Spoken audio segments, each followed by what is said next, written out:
How to remove someone from your Netflix account. Hello and welcome back to our channel. In today's video, we will be guiding you through the steps.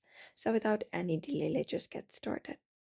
For that, what you can do is open up netflix.com on your device, on any of your particular device or the app.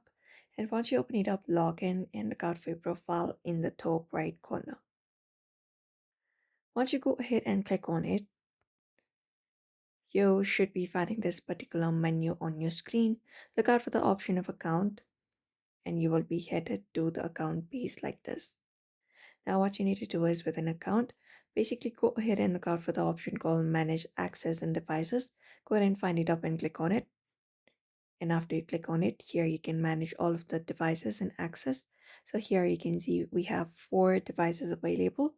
If you'd like to remove someone, you just need to go ahead and remove them. For that, look out for sign out option and click on sign out. And once you click on sign out, that account, that person will be removed from your Netflix account directly.